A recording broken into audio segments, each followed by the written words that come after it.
The 7 myths about meditation.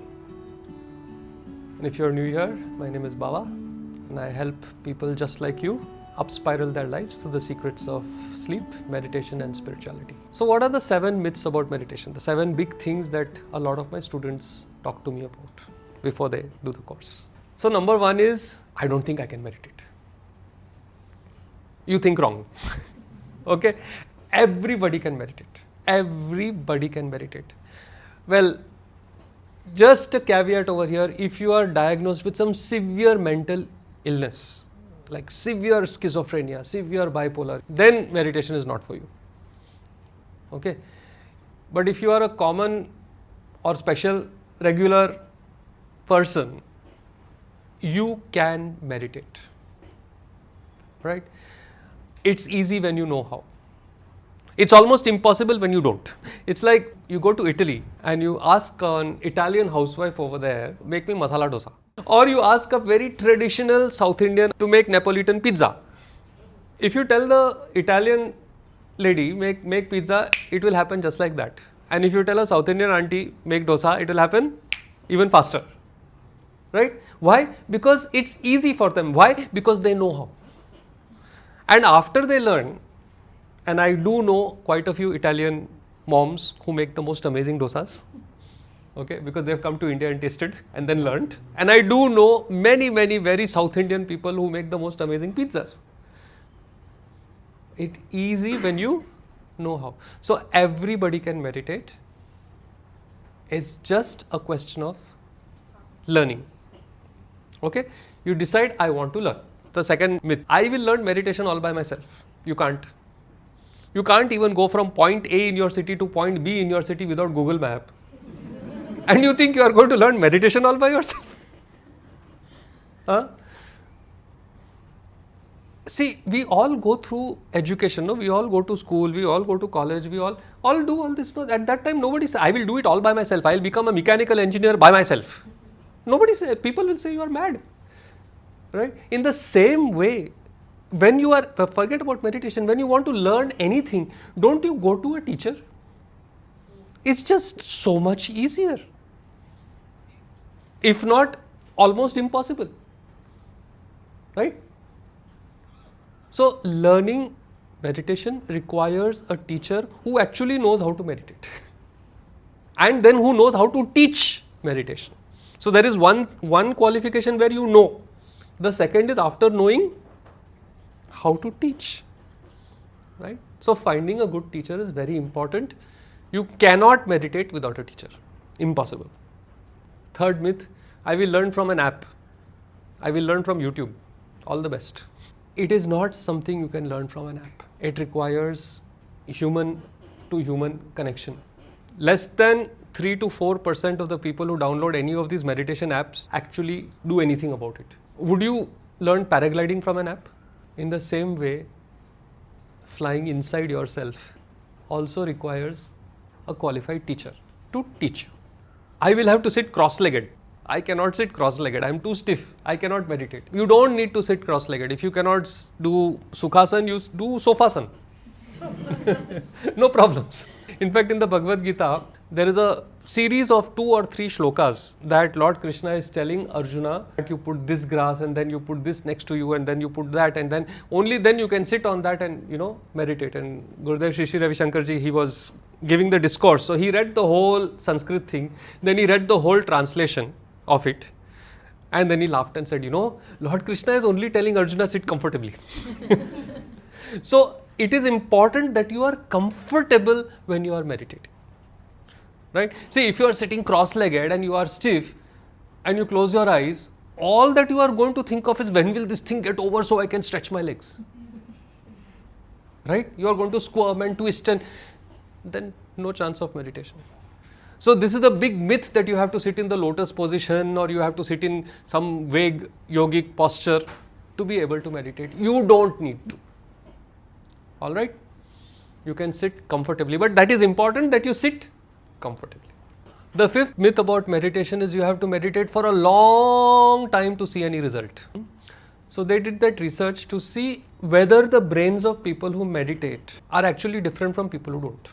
There is something called neuroplasticity, which means that your brain adapts to whatever it is that you are doing. So for example, if you are a violinist, you are doing a lot of finger movements with your left hand, but you are only bowing with your right hand. So the left hand is doing a lot of work. So the right sides of the brain are actually more developed than the left side of the brain. This is a known fact, right?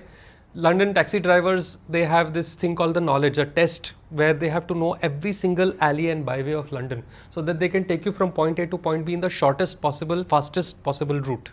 Okay, it's called the knowledge, and it's a very difficult exam for them to pass. So their brains are completely different from normal people, right? Chess players, their brains are complete. Piano players, their brains are different. So like that, the brain kind of adapts itself physically depending on what it is that you're doing in your life. It turns out that the brains of people who meditate for who have been meditating for a long period of time are different in the sense that their stress centers are greatly diminished, means they don't feel stress so easily. Like the fear center is amygdala. The amygdala is really shrunk.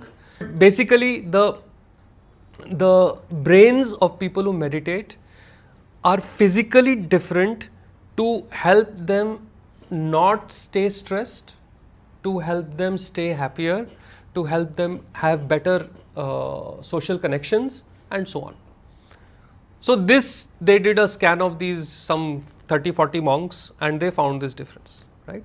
Then they wanted to know how long does it take to achieve a brain like this. So they got complete newbies to come and learn meditation. And those people learned how to meditate, and they saw that within 40 days, the brain of those people had already started changing. Okay, so it's a big myth thinking that, oh my God, I have to meditate 20 years before I see a palpable difference. No, it starts happening within 40 days. People who do the Art of Living courses, in the 4 or 5 days, they come out saying, I'm a different human being. I feel completely changed. Yeah, this is what we have heard from thousands and thousands of our students the world over. So you don't need a long time to see the benefits of meditation. Meditation is escaping from reality. This is the next myth.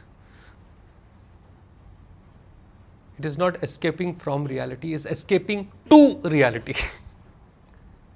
What is reality? What is truth? If you just think about this question, what is truth? What is real? What is true? Okay. The truth is something that doesn't change. This is Gurudev Shri Ravi Shankar Ji's genius definition of truth. What? Truth is that which doesn't change. Now, if you look at your body, it's changing. Maybe you don't see it changing, but you see your photograph from 5 years ago, you will say, yes, it's different. Correct? So, everything around us is changing. That is why it is called Maya. Maya means what? Illusion. Illusion is not that which is not there. Illusion is that which is impermanent, which changes. Right? But do you see that to recognize the change, you need to be in a space that doesn't change? Otherwise, how will you recognize change? Right? Meditation is connecting back to that. So it is actually escaping to reality. It's getting in touch with that aspect of yourself that simply doesn't change. And have you noticed all of us feel that? You may be 25 years, 15 years, 30 years, 50 years, but do you really feel like whatever age you are? I will be 56 this year. I promise you I don't feel anything different from what I was when I was 16 or 17. Yeah, in fact, someone asked me on my 50th birthday, how does it feel to be like, what does it feel like to be 50? And I said exactly like it was at 20 minus the confusion. Yes. Do you see that there is some part of yourself which simply doesn't change? There is a aspect of yourself which is non-changing. And meditation is becoming aware of that and drawing energy from that. Right? So meditation is all about escaping to reality, not escaping from reality. meditation will make you like one sadhu, where, you will become passive and indifferent and you will lose your competitive edge. Absolutely not. Meditation will make you sharp. Meditation will make you smarter. In fact, if you are not meditating, you are losing on the edge. Okay. The statistics for meditation, only around 7 or 8% of the people on the planet were meditating approximately in the early 2000s, 2002, 2003. In 2025, more than 18 to 25% in some countries are now meditating. Because they have realized that by meditating, I am getting the energy, I am getting the time to do all the things that I want to do. My quality of my life has improved so much. Right? So you are in fact losing out when you don't meditate. You are giving someone an unfair advantage. Right? So meditation will make you much smarter, much stronger, even physically. I have a few bodybuilder friends who meditate. They say they go to the gym, they can't lift as much on days they don't meditate compared to the days they do meditate. Endurance level goes up through the roof. Okay. So in no way will doing meditation compromise on what you want to achieve in your life. In fact, it will give you the boost to achieve that. Okay.